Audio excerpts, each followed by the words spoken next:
on the 4th of August. Thank you so much, Eugene. Let's stay with politics, but back here and to the campaign trail we were telling you about earlier, where the NASA brigade returns to Kajiado County in an attempt to secure the support of the Maa community ahead of the elections.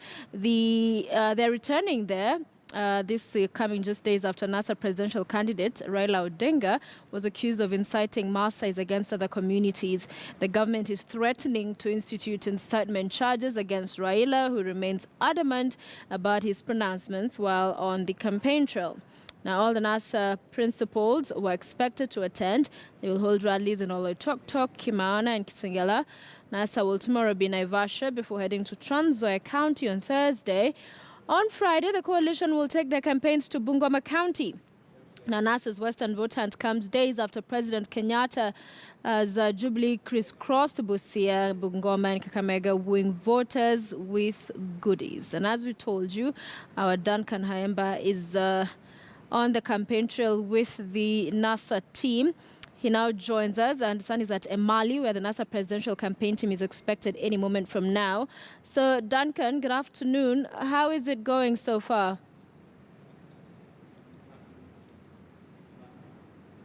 Duncan, if you can hear me, good afternoon to you. How are the campaigns going? Good afternoon, Sophia. The campaigns are progressing on well, albeit slightly behind schedule because they were supposed to have started as early as 9 in the morning, but of course, due to what the NASA Secretariat, Presidential Secretariat called as, termed rather as pressing matters, the presidential candidate Raila Odinga had to delay the program specifically to address a news briefing, of course, the concerns that they have raised as the opposition with regard to the 8th of August contest, political contest, of course, and it's a high-stake contest than never before, never witnessed in the country, because both in terms of financial muscle, in terms of what is at stake politically, it explains just why perhaps the opposition is not taking anything to chance, raising concerns at every opportunity on anything that they smell a rat, according to their own words. So right now, as we speak, we've just spoken to our source in Loitoktok. Raila Odinga was at the tail end of his speech. Therefore, in the next 3 or 5 minutes or so, they will be landing here. I thought it's a chopper in the sky, but in the next 3 or 5 to 10 minutes, actually, they will be landing here. They're already airborne, I understand.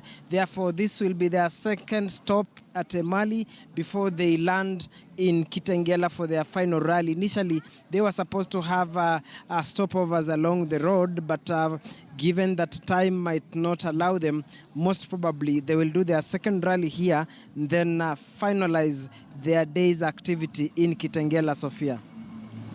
Talk to us about the sentiment on the ground. He's returning to Kajiado after those remarks were made there. Of course, he's denied the allegations of hate speech. What do the people there think? What do they make of what he said? And now the debate that's ongoing.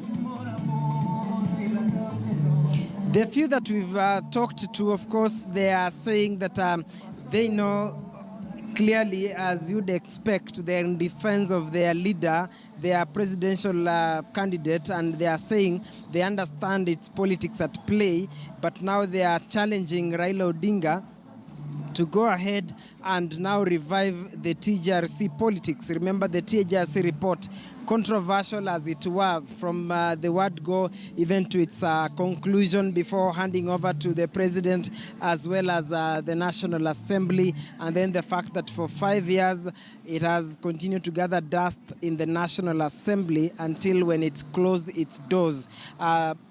Nothing taking place. So they are saying that the only saving grace for Raila Odinga is perhaps to pick from there, remember that initially he had raised the same concern in September last year during the burial of former Minister William Ole Ntimama. So they are saying that if at all Jubilee wants to play politics with what he uttered previously with regard to land issues in this particular county, then he should go ahead and demand the implementation or reasons as to why the National Assembly never implemented the TGRC report. So that is what they are saying. But of course, there are those that have said that the manner in which the issues were put forward bordered on what they could say incitement of locals against the perceived outsiders. But of course, yesterday we saw him trying to explain what he meant and of course trying to exonerate himself from blame by saying that President Uhuru Kenyatta, while in his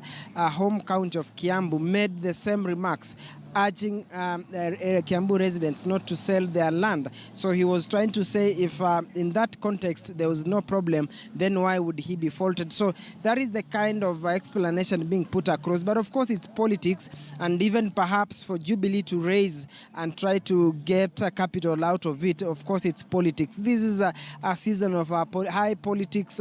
Propaganda will be at play.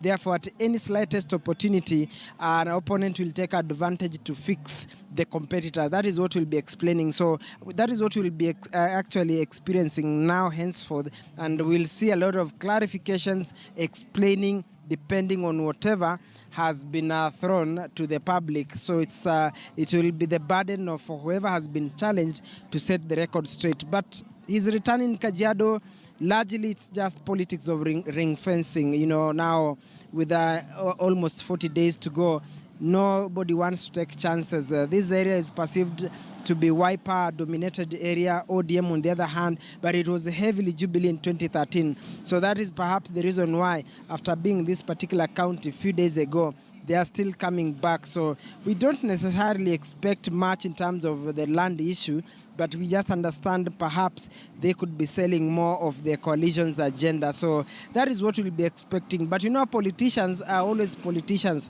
They might come here and again perhaps throw another spanner in the works, and who knows how it will turn out later in the day, Sophia. All right, briefly, before I let you go, Duncan, so how did this region vote in the last election, and what are the numbers like in as far as what both sides or all presidential candidates will be looking to harvest from the region? In 2013, the Kajiado, the Maasai nation, largely was heavily behind Raila Odinga before 2013. Remember, in 2007, all the way from 2002, initially, of course, the Kajiado bit was in Kanu, some areas, before the NAC wave in 2002. In 2007, they joined forces, that is the likes of Nkaiseri plus Ntimama, with the exception of Kajiado South, where Judah Katole Metito comes from. So in 2007, Kajiado County was largely, Sophia, there we have it, where the choppers are now in the skies. But as I was saying, in 2013, ODM and by extension CORD only managed to get the governor's seat, of course, through David Nkedianye, and Kajiado Central through Joseph Nkaiseri. The rest went to TNA, and therefore that explains why perhaps their return here will be exactly trying to consolidate the ground that they had or the support they enjoyed before 2013. So perhaps Raila wants to ensure that just like in 2007, he reclaims this territory. And perhaps this could be informed from the fact that even after Jubilee plucking Kaiseri from the National Assembly and handing him a cabinet position, they came back through a by-election and still managed to recapture that seat through Elijah Memusi. So perhaps it's based on that strength that the opposition believes if it prepares well, consolidates its support properly, then they might turn tables against Jubilee in this particular election. But as it stands, Jubilee could be having an upper hand based on the results of 2013, Sophia. All right, many thanks, Duncan Hayamba. Appreciate that comprehensive update for us. We'll allow you to get back to that rally that's just about to begin. We understand choppers in that airspace just getting there.